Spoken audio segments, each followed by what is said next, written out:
टिप्पणी से जुड़ा हुआ पूरा मामला है। मालदीव सरकार ने 3 मंत्रियों को सस्पेंड कर दिया है। मरियम, माल्शा और जेहान को सस्पेंड किया गया है। मंत्रियों ने पीएम मोदी पर विवादित टिप्पणी की थी, अपमानजनक शब्दों का इस्तेमाल किया था, तो पोस्ट वायरल हुआ और उसके बाद उस पोस्ट को डिलीट जरूर कर दिया जाता, लेकिन उसके बाद किस तरह से सियासी जंग वहां पर छिड़ी हुई थी। अब 3 मंत्रियों को सस्पेंड किया गया है। ये बड़ी खबर हम आपको बता रहे हैं। तो बड़ी शॉकिंग खबर है कि एक मुल्क कैसे अपने मिनिस्टर्स को जो है वो सस्पेंड कर सकता है।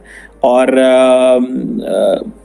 पहली बात तो यह है कि डेरोगेटरी रिमार्क्स देने नहीं चाहिए। अपमानजनक बयान का मुद्दा उठाया है। मुइज़्ज़ो सरकार के समक्ष ये मुद्दा उठाया है। मरियम शियोना, जो कि वहां की उप मंत्री है, उन्होंने अपमानजनक बयान दिया था और इस पर ऑफिशियल इस मुद्दे को उठाया गया है। भारत सरकार की ओर से एतराज जताया गया है।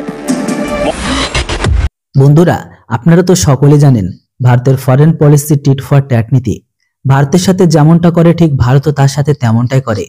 বন্ধুরা, আপনারা তো জানেন ভারত আর মালদ্বীপের সম্পর্ক আগে পর্যন্ত খুব ভালো ছিল, কেননা ভারত মালদ্বীপের উন্নতিতে সবথেকে বড় গুরুত্বপূর্ণ হাত রয়েছে। শুধু হাত বললে কম হবে, মালদ্বীপের ভেতরে ভারতের বিলিয়নস অফ ডলারের ইনভেস্টমেন্টও রয়েছে। কিন্তু যেমনটা পরিস্থিতি বদলে গেছে, এর সাথে সাথে মালদ্বীপে যখন নতুন সরকার তৈরি হয় আর ওখানকার যে রাষ্ট্রপতি তৈরি হয়েছে তার নাম হচ্ছে মোহাম্মদ মুইজ্জু, যিনি হচ্ছে একজন কট্টর ইসলামিক রাষ্ট্রপতি। উনি মালদ্বীপের লোককে ভড়কিয়ে ইন্ডিয়া আউট ক্যাম্পেইনকে পর্যন্ত চালিয়েছিল। তো এরপরে আমাদের প্রধানমন্ত্রী নরেন্দ্র মোদী লাক্ষাদ্বীপের ভিজিটও করে। সেই টুইটার পোস্ট যখন পাবলিশ করে, তো সেই টুইটার পোস্টকে দেখে মালদ্বীপের তরফ থেকে টুইটারে উল্টোপাল্টা স্টেটমেন্ট দেয়, যেটির পরে খবর এটাই আসে যে মাত্র 2 থেকে 3 ঘন্টা পরে মালদ্বীপের 3 জন মিনিস্টারকে সাসপেন্ড করে দিয়েছে মালদ্বীপের সরকারের তরফ থেকে। যেটিকে দেখে পুরো বিশ্ব অবাক, কেননা মালদ্বীপের নতুন রাষ্ট্রপতি যিনি সম্পূর্ণ চীনী সমর্থক, কিন্তু ভারতের প্রধানমন্ত্রীকে উল্টোপাল্টা স্টেটমেন্ট দেওয়ায় তিনি তাদের 3 জন মিনিস্টারকে সাসপেন্ড করেন, তা আবার মাত্র 2 থেকে 3 ঘন্টার মধ্যে। আর এটাকে দেখে শুধু পাকিস্তানি নয়, বরং পুরো বিশ্ব অবাক। মালদ্বীপের সরকার কয়েক ঘন্টার মধ্যে অ্যাকশনে চলে আসে, আর এটি ভারতের ফরেন পলিসির একটি বড় জিত বলে মনে করা হচ্ছে। তো বন্ধুরা, চলুন পুরো বিষয়টির উপর পাকিস্তানি মিডিয়া কি বলে সেটা আপনারা দেখে নিন। मोदी पर विवादित टिप्पणी से जुड़ा हुआ पूरा मामला है। मालदीव सरकार ने 3 मंत्रियों को सस्पेंड कर दिया है। मरियम, माल्शा और जेहान को सस्पेंड किया गया है। मंत्रियों ने पीएम मोदी पर विवादित टिप्पणी की थी, अपमानजनक शब्दों का इस्तेमाल किया था, तो पोस्ट वायरल हुआ और उसके बाद उस पोस्ट को डिलीट जरूर कर दिया जाता, लेकिन उसके बाद किस तरह से सियासी जंग वहां पर छिड़ी हुई थी। अब 3 मंत्रियों को सस्पेंड किया गया है। ये बड़ी खबर हम आपको बता रहे हैं। यूनियन है इंडिया की, यूनियन टेरिटरी। हाउएवर एक मालदीव जब एक सॉवरेन इंडिपेंडेंट स्टेट है called as republic of Maldives, तो ये दोनों के अंदर जो एक कंपैरिजन है ना, वो इस लिहाज से आप करें कि चलें स्पेसिफिकली टूरिज्म के लिहाज से, क्योंकि इंडिया की अगर मैं बात करूं तो इंडिया के पास टूरिज्म में देने के लिए बहुत कुछ है।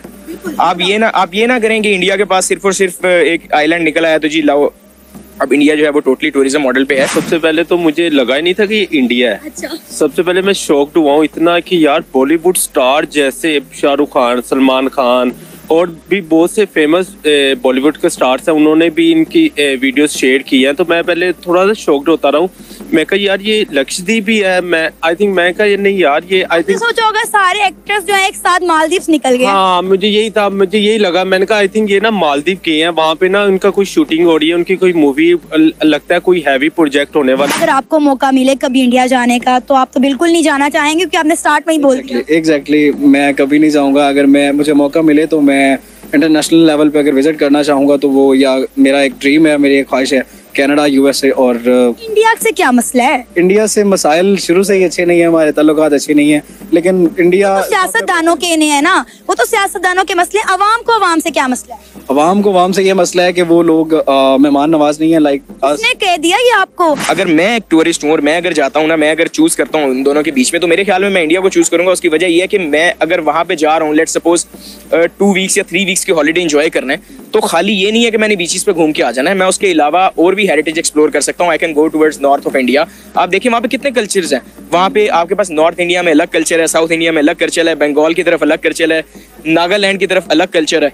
तो इतना मल्टी कल्चरल और डाइवर्सिफाइड इंडिया है, तो मेरे ख्याल में तो टूरिस्ट जो हैं वो ज्यादा प्रेफर करेंगे इंडिया को एज कम्पेयर टू मालदीव। अब देख लीजिएगा क्या होगा। मालदीव हो गया ठप, उसका फट्टा बैठ गया। अब इन्होंने उधर जाना है, उधर जाके अपना ईच एंड एवरीथिंग, अपना सारा मूवीज भी देखना वहां पे ही बनेंगी।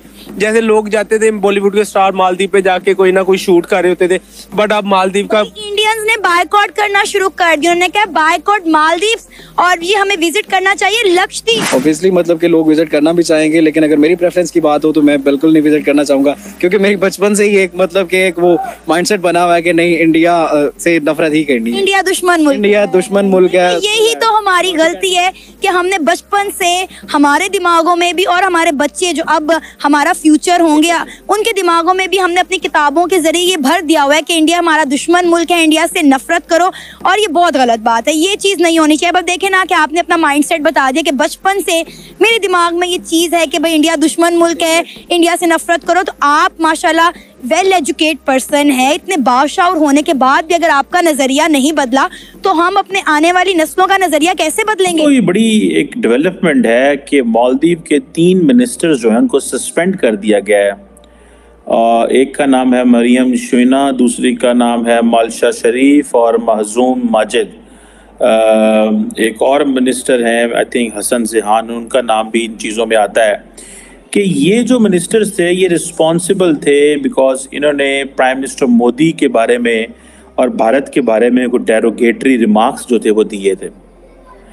और इस पे पहले तो जो मालदीव की गवर्नमेंट थी उन्होंने अपने आप को इससे डिस्टेंस पर रख लिया, उन्होंने कहा जी हमारा इससे कोई ताल्लुक नहीं है। और मालदीव की गवर्नमेंट ने इसके ऊपर क्लैरिफिकेशन जारी की थी और ये कहा था कि जो प्राइम मिनिस्टर मोदी के बारे में जो रिमार्क्स हैं ये इसका हुकूमत से कोई ताल्लुक नहीं है। सुनने में ये आया कि मालदीव गवर्नमेंट जो है उसको तकरीबन एक बड़ी तादाद में जो टूरिस्ट हैं वो इंडिया से जाते हैं और कहा जाता है कि सबसे बड़ी तादाद में टूरिस्ट इंडिया में जाते हैं रशिया और चाइना के अलावा।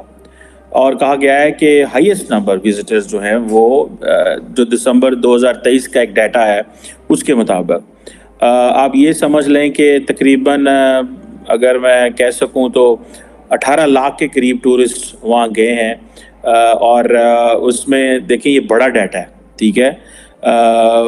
और तकरीबन जिसे कह लें कि आप 2 लाख से ज़्यादा जो टूरिस्ट थे वो इंडिया से थे। So it's a big number in that sense, जो कि मेरे पास एक छोटे से स्टैटिस्टिक्स हैं। तकरीबन रशिया के भी 2 लाख के करीब ही हैं, चाइना के 2.25 लाख के करीब जो टूरिस्ट हैं वहाँ पे गए हैं। So it's a big number in terms of Maldives, जो इसकी डेस्टिनेशन जो समझी जाती है। बाकी मुल्कों से भी टूरिस्ट जाते हैं लेकिन यूके से भी कम जाते हैं, जर्मनी में भी कम जाते हैं।